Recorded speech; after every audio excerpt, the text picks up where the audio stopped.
राम द्वार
कटहरण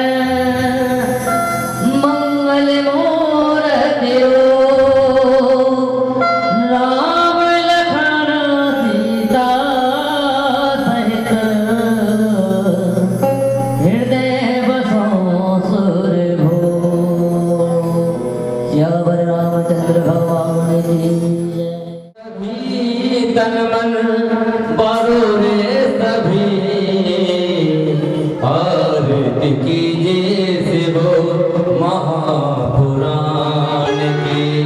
आरती कीजिए शिवो महापुराण की। आरती कीजिए शिवो महापुराण की। आरती कीजिए शिवो महापुराण की। आरती कीजिए शिवो शिव पुराण की महापुराण की। शिव पुराण की महापुराण की। आरती कीजिए शिव महापुराण की। आरती कीजिए शिव महापुराण की। आरती कीजिए शिव महापुराण की।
तुम्हारे सदा गुण गावे भक्त तुम्हारे सदा गुण गावे ओ भक्त तुम्हारे सदा गुण गावे भक्त तुम्हारे सदा गुण गावे हम भक्त को फल कृपा बरसावे आदित्य की जय दो महापुराण की आदित्य की जय महापुराण की आदित्य की जय दो महापुराण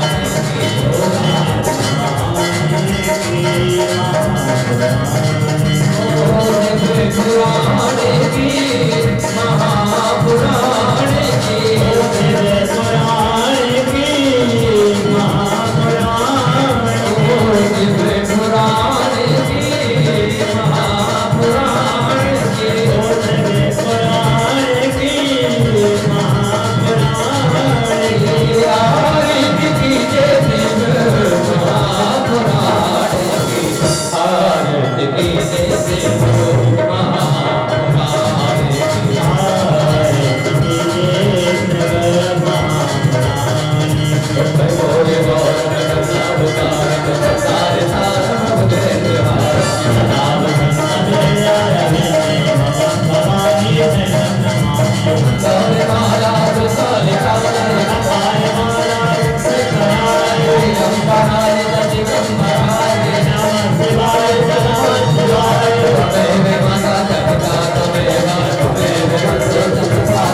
पृथ्वी शांतिरापः शांतिरोगवयः शांतिः वनस्पतयः शांतिर्विश्वे देवाः शांतिर्ब्रह्म शांतिः सर्वज्ञो शांतिः शांतिरेव शांतिः सामा शांतिः आराधित्यं गृहाणाम् देवाभिवन्दनम् आत्माभिवन्दनाम् मन्त्रविषदाञ्जलिं हरिः ओम् जगनेन जगन्मयदन्तदेवा स्थानि धर्माणि प्रथमान्यासन्ना तेहनाकाम् महिमानः सतं तत्र पूर्वे साध्याः सन्ति देवाः हरिः ओम् एकदन्ताय विद्महे वक्रतुण्डाय धीमहि तन्नो दन्तिः प्रचोदयात् हरिः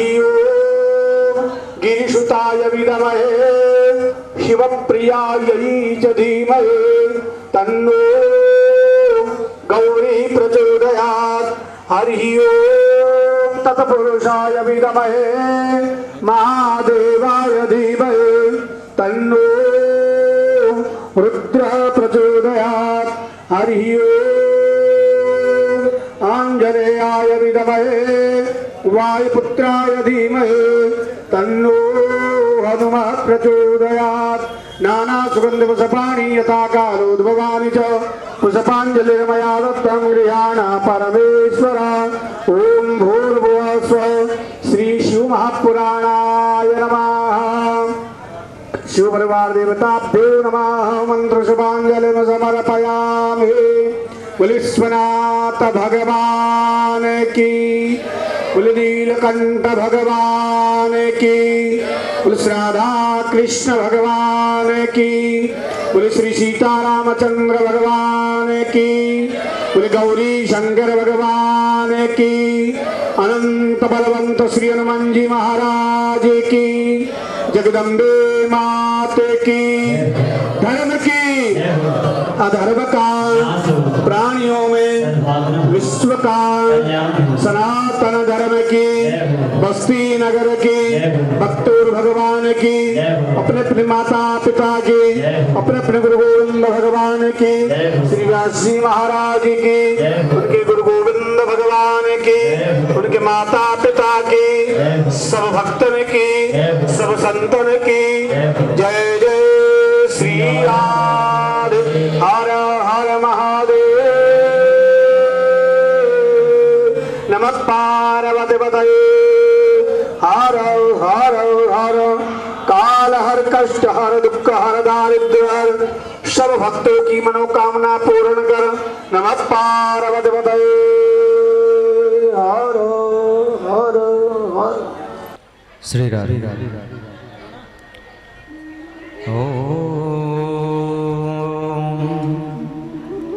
स्वस्ति श्री गणेशाय नमः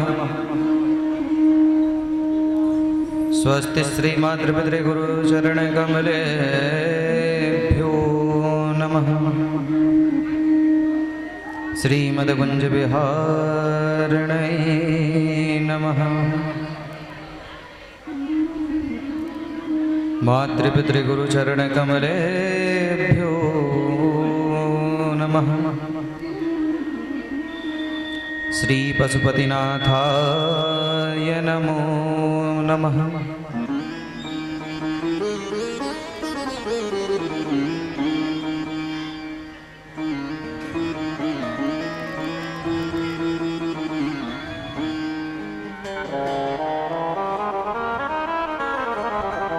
चन्द्रोदभासितमूर्धजं सुरपतिं पीयूषपात्रं महा दस्ताब्जैन्ददन्तसुभ्यदिव्यमवलं हस्याशुपङ्कैरुहं सूर्येन्दुअग्निविलोचनं करतलैपाशाक्षसूत्रं कुशा भोजं बिभृतमक्षयं पशुपतिं मृत्युञ्जयं तं स्मरे मृत्युंजय महारुद्रा त्राहि मां शरणागतं जन्म मृत्यु जरा व्याधि पीडितं कर्म बन्धने त्र्यम्बकं यजामहे सुगन्धिं पुष्टिवर्धनम् उर्वारुकमिव बन्धनान् मृत्योर्मुक्षीयमामृतात् गुरुर्ब्रह्मा गुरुर्विष्णु गुरुर्देवो महेश्वरा गुरुर्साक्षात् परब्रह्मा तस्मै श्री गुरवे नमः। जिनके सुंदर नाम से पूर्ण हो सभी काम, ऐसे दीन दयाल को बारंबार प्रणाम।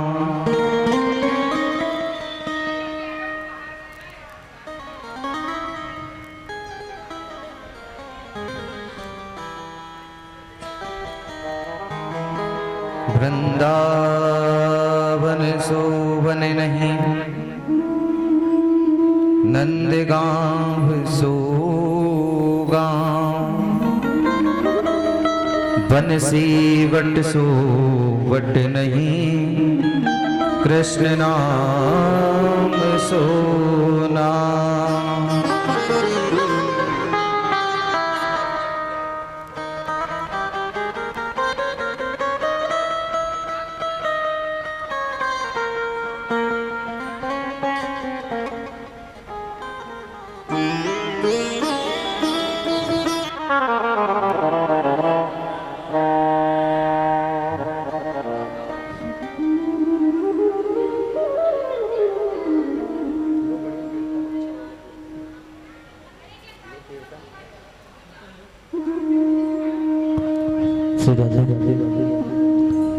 जय जय राधा रमण हरि बोल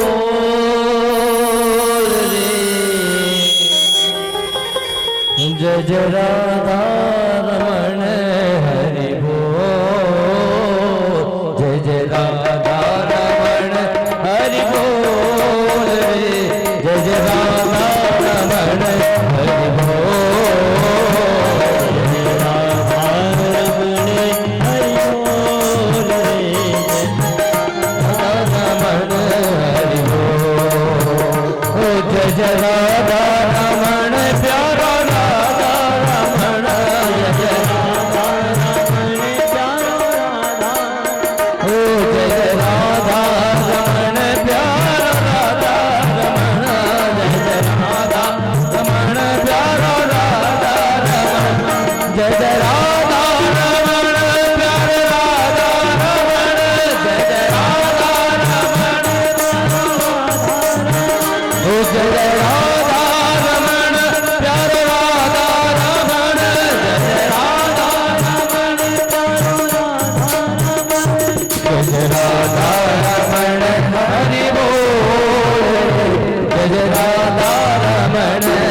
के भरे हैं कपोल रे जय जय राधा रमण हरि बोल राधा रमण हरि बोल रे जय राधा रमण हरि बोल जय राधा रमण प्यारो राधा रमण जय राधा रमण प्यारो राधा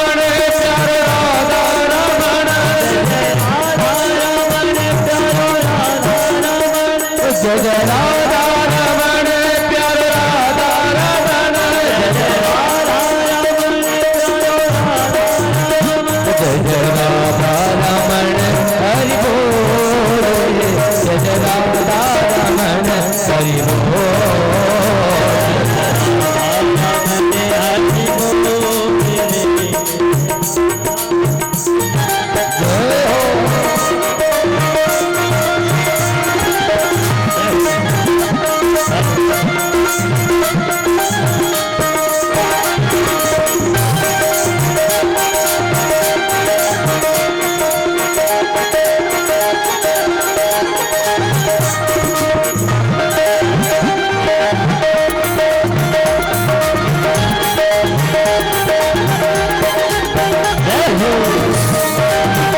रमण प्यारो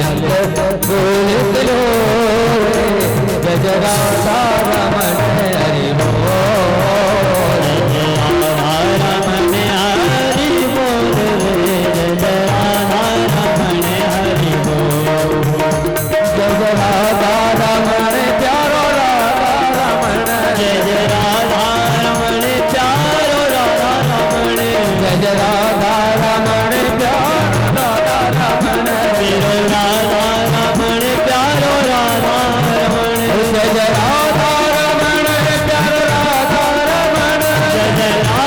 रमण प्यारो राधा रमण जय राधा रमण प्यारो राधा रमण जय राधा रमण हरि बोल जय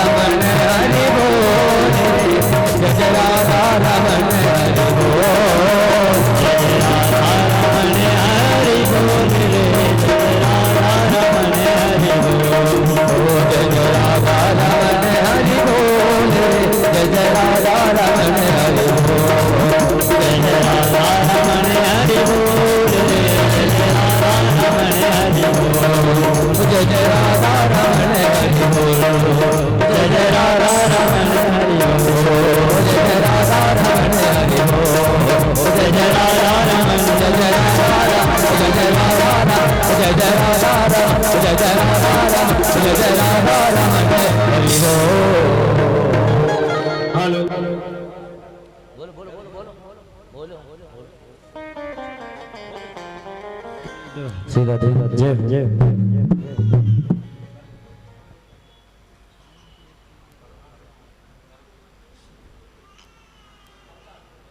अनंत कोटि ब्रह्मांड नायक जगदीश्वर सर्वेश्वर सर्वाधिपति निकुंजेश्वर राधा रमण वादाहरण चिदाधार निर्विकार निरी अकारण करुण करुणा वरुणाले भक्त वांछे जिसकी दिव्यवांग में मूर्ति शिव महापुराण। आइए चतुर्दिवस की मध्याह्नकालीन वेला में हम सभी यहाँ पर इकट्ठे हुए हैं। दूर दूर से पधारे हुए संत जन, भक्त जन, विप्रजन, सुरत जन अथवा आनंद स्वरूपा माता बहने, जिनके हृदय में विराजमान मेरे ठाकुर जी के चरणों में सादर प्रणाम। स्थान देवता, नगर देवता, ग्राम देवता अथवा माता पिता गुरुजनों के चरणों में बारंबार प्रणाम।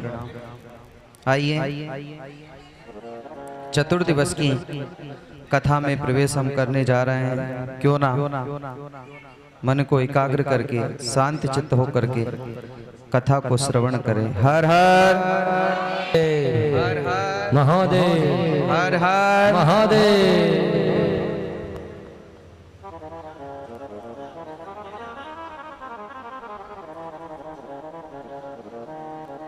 कैसे हो सब लोग? हाँ, सब अच्छे हो? हर हर महादेव, हर हर महादेव। और जो भोले के भक्त हैं वो कभी दुखी तो हो ही नहीं सकते। बोलो, दुख भी दिया तो उसने ही दिया और सुख भी देगा तो। हर हर हर हर हर हर। आज बताइए किसकी बारात होगी?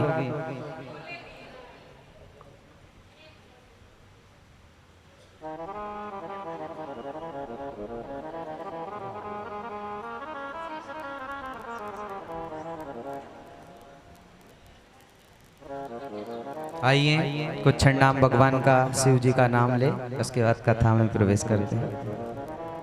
श्री शिवाय नमस्तुभ्यं, श्री शिवाय नमस्तुभ्यं, श्री शिवाय नमस्तुभ्यं, श्री शिवाय नमस्तुभ्यं, श्री शिवाय नमस्तुभ्यं, श्री शिवाय नमस्तुभ्यं, श्री शिवाय नमस्तुभ्यं, श्री शिवाय नमस्तुभ्यं, श्री शिवाय नमस्तुभ्यं, श्री शिवाय नमस्तुभ्यं, श्री शिवाय नमस्तुभ्यं, श्री शिवाय नमस्तुभ्यं, श्री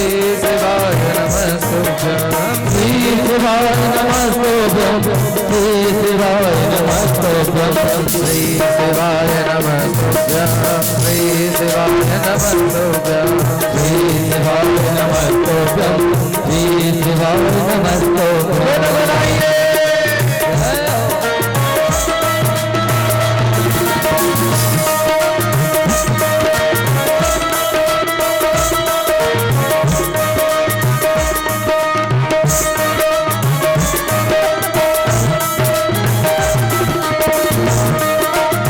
नमस्तुभ्यं,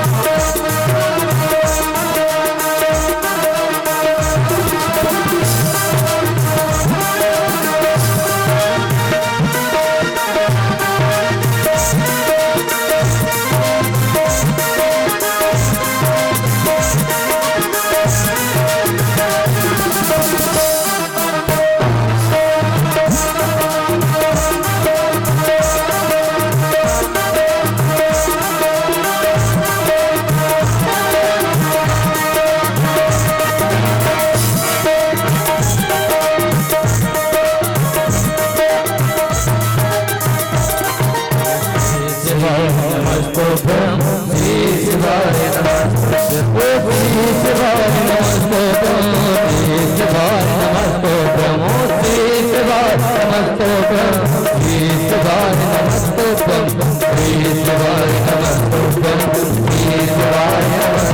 नमस्तुभ्यं, श्री शिवाय नमस्तुभ्यं, श्री शिवाय नमस्तुभ्यं, श्री शिवाय नमस्तुभ्यं, श्री शिवाय नमस्तुभ्यं, श्री शिवाय नमस्तुभ्यं, श्री शिवाय नमस्तुभ्यं।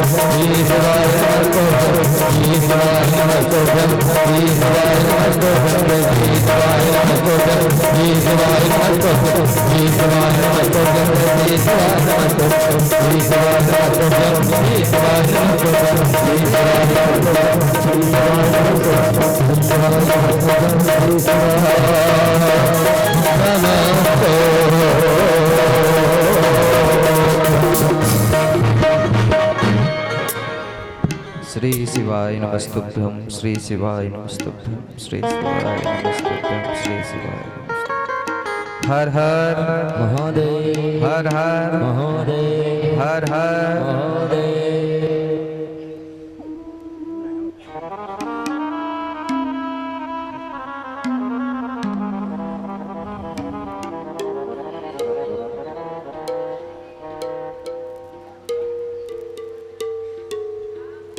कल की कथा में क्या सुना हमने? बोलो, सुना कुछ? नारद जी का मोह।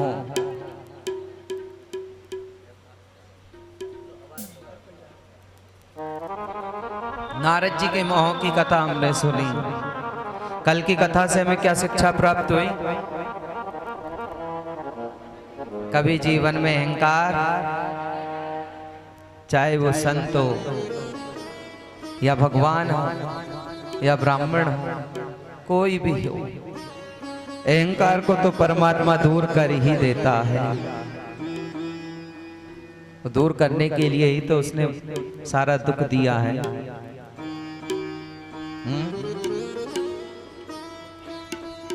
भोलेनाथ जो है ना, उसकी महिमा बड़ी टेढ़ी है, उसे कोई समझने वाला नहीं है। भोलेनाथ की जब इच्छा होती है तो वो सृष्टि का पालन कर देता है, संग्रहण कर देता है और फिर संहार भी कर देता है। बताइए, जिसने इतनी अच्छी सुंदर सृष्टि बनाई है तो फिर वो कितना सुंदर होगा। जिसकी सृष्टि इतनी सुंदर है, बनाए हुए प्राणी इतने सुंदर हैं, बनाए हुए मनुष्य इतने सुंदर है, तो फिर वो कितना सुंदर होगा। सुंदरम किमना सुंदरम। उसी को देखने के लिए, उसी को प्राप्त करने के लिए सिर्फ भक्ति का मार्ग है। देखिए, एक बार भगवान रुद्र की इच्छा हुई कि सृष्टि की रचना होना चाहिए, तो नारायण की नाभि से कमल और कमल की नाभि से ब्रह्मा और ब्रह्मा से अनेक अनेक वर वधु यहाँ पर प्रकट हुए। आइए, एक बार ब्रह्मा और विष्णु दोनों बैठे हुए थे। अब ब्रह्मा विष्णु बैठे तो तर्क करने लगे कि मैं बड़ा कि तू बड़ा, मैं बड़ा कि तू बड़ा। लड़ाई झगड़ा होने लगा ब्रह्मा विष्णु में भी। 33 करोड़ देवी देवता आघात हो गए, डरने लगे 33 करोड़ देवी देवता, क्योंकि दोनों का युद्ध भयंकर हो रहा है। देवी देवता दौड़े दौड़े कैलाश पर्वत के ऊपर गए और वहां जाकर के भोलेनाथ से पुकार लगाई, हे भोलेनाथ, ऐसा लग रहा है कि सृष्टि का तो अभी ही संहार हो जाएगा। कुछ भी करके ब्रह्मा विष्णु का युद्ध तो आपको रोकना पड़ेगा। शंकर भगवान कैलाश पर्वत से देवी देवताओं के साथ वहां आए जहां युद्ध हो रहा था। और जब युद्ध हुआ, समझाया, नहीं माने, तो भगवान रुद्र ने एक खंभ का रूप ले लिया, जिसमें से अग्नि की ज्वाला निकलने लगी दोनों तरफ से। उधर से ब्रह्मा जी अस्त्र छोड़ रहे हैं तो वो भी शांत हो रहा है, और इधर से विष्णु जी अगर कोई सशस्त्र अस्त्र छोड़ रहे हैं तो वो भी शांत हो रहा है। दोनों ने देखा कि हमारे शस्त्रों का कोई मतलब ही नहीं निकल रहा है, ये बीच में आकर ऐसा कौन सा खंभ है, इसे देखना तो चाहिए, प्राप्त तो करना चाहिए। तो ऊपर का जो छोर था शिव भगवान का, उसे देखने के लिए ब्रह्मा गए, और नीचे का जो छोर था उसे देखने के लिए भगवान नारायण गए। देखते देखते देखते देखते नारायण को कुछ नहीं मिला, वापस आ गए। उधर से ब्रह्मा जी भी आए। ब्रह्मा जी ने सोचा कहीं ऐसा नहीं हो कि नारायण को छोर मिल गया हो और वो बड़ा पूजनीय हो जाए, तो क्या करना चाहिए। तो केतकी का एक फूल था, उस फूल को लेकर के वो वहीं आ गए और आकर के कहा कि मैं बड़ा हूं। नारायण ने सोचा कि इनको कुछ मिला है, यानी इनको जड़ मिल चुकी है। तब ब्रह्मा जी के चरणों में नारायण गिर गए और जब रुद्र ने देखा कि ब्रह्मा जी के चरणों में नारायण गिरा हुआ है तो देखा नहीं गया, रुद्र भगवान वहां प्रकट हो गए शिव शंकर भोलेनाथ और कहा ब्रह्मा तूने बहुत गलत करा, तूने झूठ बोला है, कपट बोला है, तूने अंदर से कपट करा है, तुझे पता नहीं कि कोई और भी तुझे देखने वाला है। तो केतकी के फूल को भी श्राप दे दिया भगवान ने। शिवलिंग के ऊपर कभी केतकी का फूल नहीं चढ़ता है। भगवान शंकर ने कहा कि अगर बड़ा कोई है तो नारायण है। हर हर हर हर हर हर। बड़ा कौन? जो झुक जाए वो बड़ा है। तभी तो कहा है, किसी सूफी संत ने लिखा है कि अकड़ना मुर्दों की पहचान है और झुकना। देखना आप कभी कभी मोहल्ले में ऐसे भी व्यक्ति होते हैं हमारी कॉलोनी में, वो घर से जैसा निकलता है ऐसा कल्ला ठट बिल्कुल, ना तो वो इधर देखे ना उधर देखे, ना किसी से राम राम करे ना हंसे।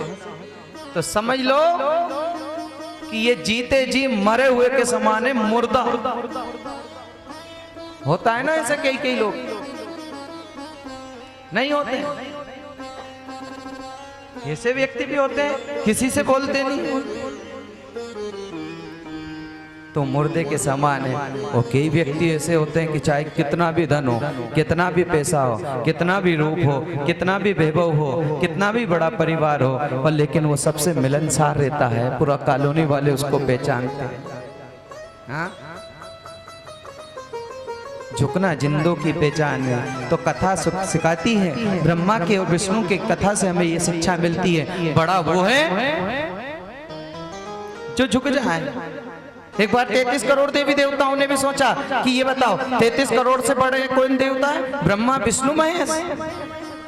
पर लेकिन इनकी परीक्षा लो, वो परीक्षा लेने के लिए जैसे ही गए तो भृगु जी को भेजा। किसको भेजा? भृगु को भेजा। जाओ भृगु जी, आप जाओ, जाकर के परीक्षा लो, तीनों देवों में बड़ा कौन है। अब भृगु जी ने सोचा सबसे पहले कहां चले? ब्रह्मा जी के पास। तो अपने पिता के दरबार में गए। जैसे ही ब्रह्मा जी ने देखा कि भृगु जी आए और तपस्या प्राप्त करके आए, तो आलिंगन करने का मन हुआ ब्रह्मा जी को कि मेरे पिता को, मेरे बेटे को मैं आलिंगन करूं, गले से लगाऊं। तो ब्रह्मा ने जैसे ही दोनों हाथ फैलाए, तुरंत उन्होंने फटकार दिया अपने पिताजी को भी। बोले दूर रहना पिताजी, जब देखो जब सृष्टि के पालन पोषण में ही लगे रहते हो, अलग हटो, सृष्टि के बड़े रचिता है। ब्रह्मा जी ने कहा हमने तो इनको बताओ हमारा पुत्र समझ करके दोनों हाथ फैलाए थे कि मेरा बेटा है, बहुत दिनों में आया, गले से लग ले। ब्रह्मा जी लगे मारने के लिए भृगु को, भगे वहां से। अब कहाँ चले? बोले अब चलें शंकर के पास, जो मेरा भाई है, रुद्र रूप में भृगु जी के भाई हैं। चलो उनकी परीक्षा लेने के लिए चले। जैसे ही कैलाश पर्वत के ऊपर भृगु जी गए हर हर महादेव करते हुए, तो देखा शंकर भगवान ने, अरे हमारे भाई आए हुए हैं, हमारे भ्राताश्री आए हुए हैं। तो उन्होंने भी सोचा मेरे भाई को गले से लगा लूं, तो दोनों हाथ फैलाए। उन्होंने कहा ओ शमशानवासी दूर रहना मेरे से। क्या कहा? शमशानवासी दूर रहना, मुर्दों की राख अपने ऊपर लपेटता। तो भगवान को भी क्रोध आ गया, भोलेनाथ को भी। अब भोलेनाथ तो भोले भी है और भाले भी है। भोलों के साथ और भाले के साथ फिर वो भाला भी रखते हैं क्या बात है, हमारे वसुंधरा कॉलोनी से रामा अवतार भैया आए हुए हैं, बहुत बहुत धन्यवाद। एक बार ताली की सेवा हो जाए। वो भोले के साथ भोला है, वो भाले के साथ भाला है। तो लेके त्रिशूल लेकर के पीछे दौड़े, और जैसे ही भृगु जी ने सोचा ये मारे ना, इसलिए भगलो यहाँ से भागे, वो भी छोड़ गए। बोले ये भी बड़ा नहीं, फिर बड़ा कौन है? नारायण भगवान के पास गए तो उस समय लक्ष्मी जी अपने पति की चरण सेवा कर रही थी। जाकर के भृगु जी को क्रोध आया और जाकर के छाती पे प्रहार कर दिया। नारायण को तो उन्होंने पैरों से छाती के ऊपर मार दिया भगवान को। अरे निर्लज, ये क्षीर सागर है, यहाँ संतों का आना जाना चलता रहता है, और तू एक देख अपनी लाज शर्म को करके बैठा है, हाँ पत्नी से पैर दबा रहा है। भगवान ने सोचा मेरी तो पाषाण जैसी छाती हृदय है मेरा, और उस पे आकर के भृगु के कोमल जैसे चरण, और उन्होंने मेरे ऊपर आघात करा, कहीं ऐसा ना हो कि उनके चरणों में कहीं चोट पहुंच गई हो। जाकर के चरणों को सहलाने लगे भगवान नारायण। तब तो भृगु जी ने घोषणा कर दी कि तीनों देवों में कोई बड़ा है तो वो है नारायण। बड़े क्यों हुए? कारण क्या है बड़ा बनने का? बड़े इसलिए हुए क्योंकि उनके अंदर वो क्षमता है। आज हमारे ऊपर वो क्षमता नहीं बची। कोई अगर हमसे कुछ कहते हैं तो देखो गुस्सा आता है। मान लो कोई अगर अपने अंदर अवगुण है, कोई सिगरेट पी रहा है और अपन ने उनको बोल दिया कि भैया सिगरेट मत पियो, ये तुम्हारे शरीर को नुकसान है, फिर वो अपने को ही उल्टा ज्ञान देगा। बोलो हर हर हर हर हर हर। उसको ये लग रहा है कि ये हमारा बुरा चाह रहे हैं इसलिए मना कर रहे हैं। हाँ, ज्ञान नहीं दे सकते, किसी को कुछ नहीं कह सकते। क्यों? क्योंकि सुनने की आदत अब नहीं है क्या? पहले गांवों में देखा होगा आपने, किसी को भी आवाज दे देते थे कि बेटा इधर आना है, ये सामान लेकर के आना है वहां से, वो तुरंत ले आता था। और अब किसी को आवाज दो तो बोले तुम्हें मैं ही मिला, तुम्हारे बाप का नौकर हूं। हाँ, हर हर। तो बड़ा कौन है? अरे महाराज, पैसा तो वेश्याओं के पास भी करोड़ों रुपए होता है, उस पैसे की कोई कीमत नहीं है। पैसा कौन सा सही माना गया है, ये भी शिव महापुराण की कथा में आता है। उन्होंने कहा कि अगर आपके पास धन है तो धन के भी दो उपयोग हैं। जैसे आपने कभी श्रीमद् भागवत महापुराण की कथा सुनी होगी, वो चतुर्थ स्कंद में एक कथा आती है, और वो कथा यह है कि पांडवों का अज्ञात वर्ष चल रहा था, और अज्ञात वर्ष चलते चलते चलते एक दिन युधिष्ठिर को बड़ी जोर से प्यास लगी, पानी पीने की इच्छा हुई युधिष्ठिर जी को। तो अपने भाई अर्जुन छोटे से बोला, अर्जुन मुझे जल पीने की इच्छा है, कहीं से जल लेकर के आओ। वो जैसे ही अर्जुन जल लेने के लिए गए तो पास में ही एक सरोवर था, उस सरोवर में से जल लेने लगे तो सरोवर का एक यक्ष था। उस यक्ष ने कहा, अर्जुन अगर इस जल से अगर आपने हाथ लगाया तो जल करके राख हो जाओ, इस जल से हाथ मत लगाना। उन्होंने कहा क्यों? जल तो पीने के लिए होता है। उन्होंने कहा हाँ होता है, पर मेरे 108 प्रश्न हैं, उन 108 प्रश्नों के जवाब दे दो तो मैं आपको जल भी ले जाने दूंगा और पीने भी दूंगा, और अगर आपने वो जवाब नहीं दिया और जल पी लिया तो जल करके राख हो जाओगे। महाराज, अर्जुन को घमंड था अपने बाणों का, धनुष बाण का, और जैसे ही जल पीने लगे तो जल करके राख हो गया। 1 घंटे तक अर्जुन नहीं पहुंचे तो युधिष्ठिर जी को चिंता हुई, भीमसेन को पहुंचाया, जाओ भीमसेन अर्जुन को भी देख के आना और जल भी लेकर के आना। तो अर्जुन भी उसी सरोवर के पास आए, क्योंकि पांचों भाइयों को बहुत जोर से प्यास पानी पीने की इच्छा हो रही थी। तो भीमसेन ने सोचा अर्जुन को बाद में ढूंढूंगा, पहले जल ले लेता हूं। वो जैसे ही जल लेने के लिए गए तो वो यक्ष ने फिर कहा, देखो भीमसेन, आपका भी वही हाल होगा जो आपके भाई का हो चुका है। भीम ने सोचा इसे मेरी गदा का प्रभाव मालूम नहीं है, और अपने ताकत के बल के ऊपर उन्होंने जल से हाथ लगाया, सोई जल करके राख हो गए। नकुल सहदेव आए, उनका भी यही हाल हुआ, और अंत में अब युधिष्ठिर जी स्वयं आए। युधिष्ठिर जी वो जल पीने लगे तो यक्ष बोला, युधिष्ठिर आप धर्मराज के अवतार हो, और आप ऐसी गलती मत करना जो आपके चारों भाइयों कर चुके हैं, ऐसी गलती मत करना। बोले क्यों? बोले मेरा सवाल है, उसका जवाब दे दो। तो बोले पूछो। तो उस यक्ष ने कहा, ऐसी नदी का नाम बताओ कि जो दोनों तरफ बहती हो। ऐसी नदी का नाम बताओ जो इधर भी बहती हो और इधर भी बहती हो। तो ऐसी नदी भूगोल खगोल साइंस में देखने को तो प्राप्त नहीं होगी, लेकिन युधिष्ठिर जी ने धर्मराज के अवतार हैं, सोचा समझा विचार किया, और विचार करके धर्मराज ने उत्तर दिया कि ऐसी नदी का नाम है संपत्ति। क्या नाम है? ऐसी नदी का नाम संपत्ति है। उस संपत्ति को चाहो तो आप वेश्या तक ले जा सकते हो, मदिरा तक ले जा सकते हो, दारू मुर्गा तक उस पैसे को ले जा सकते हो, गलत जगह उस पैसे को ले जा सकते हो, जो यहाँ तो दुख देगा ही देगा, लेकिन मरने के बाद भी वहां भी दुख देगा। अगर परमात्मा ने धन दिया, पैसा दिया, हो सके तो अनाथों के लिए कुछ दान पुण्य करो। ऐसा नहीं कि कहीं के ट्रस्ट में ही करें तो ही जरूरी है। अरे अनाथ हमारे घर के आसपास भी तो रहते हैं, नहीं रहते?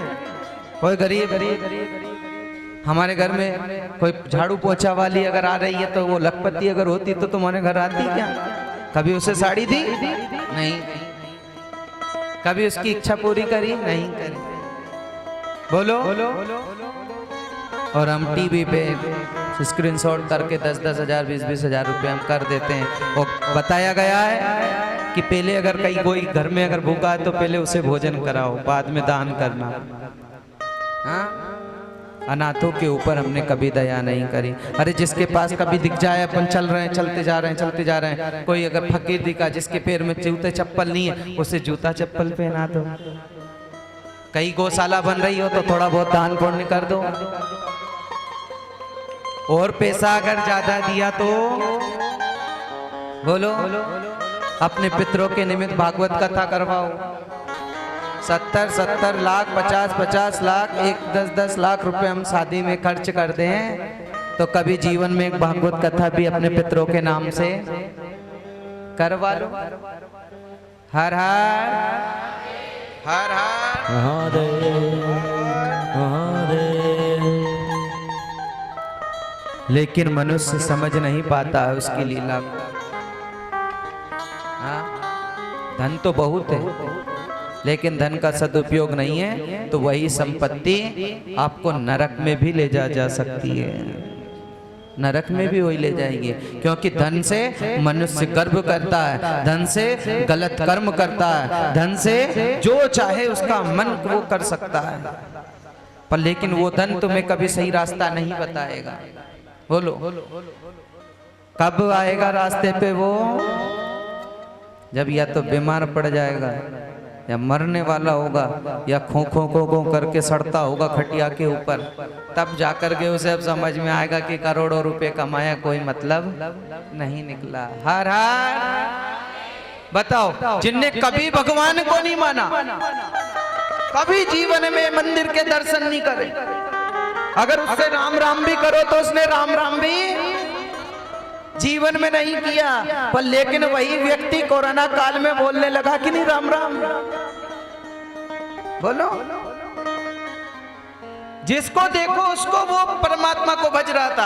अब क्या होगा? अब क्या होगा? क्योंकि खबर ही ऐसी मिल रही थी, सामने वाले दादा गए, बगल के अंकल गए, वो गए, मौसी गई, मासा जी गए, बहू गई, पिताजी गए। सुन सुन करके मनुष्य परमात्मा को भजता था कि हे प्रभु कहीं ऐसा नहीं हो।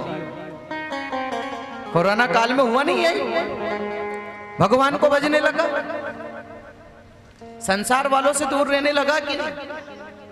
दूध वाला भी आए तो रस्सी चला करके दूध को खींचते थे। भगवान चाहे जो कर दे, आपस में दूर रहो। बोलो क्या बीमारी भेजी? कभी सोचा था कि कोरोना आएगा? हाँ, कोई किसी से चोटा भी सही, उससे स्पर्श भी करा, हाँ? चाहे सगा अपना ही क्यों ना हो, पर हमने उसके पे भी उसके अंतिम दर्शन नहीं करे, क्योंकि उसके पीछे हमें तो ही नहीं मरना। बोलो हर हर। भगवान चाहे जिधर नचा सकता है इस दुनिया को, क्योंकि बनाई भी तो उसने ही है, हाँ? बनाई भी तो। आइए भोलेनाथ को भजन करें, वही जो रोज एक भजन बोलते हैं, उसके बाद ही हम कथा में प्रवेश करेंगे। तेरे डमरू की धुन सुन के मैं काशी नगरी आई हूँ। तेरे डमरू की धुन सुन के मैं काशी नगरी आई हूँ। तेरे डमरू की धुन सुन के मैं काशी नगरी आई हूँ। तेरे डमरू की धुन सुन के मैं काशी नगरी आई हूँ। मैं काशी नगरी आई हूँ। मैं काशी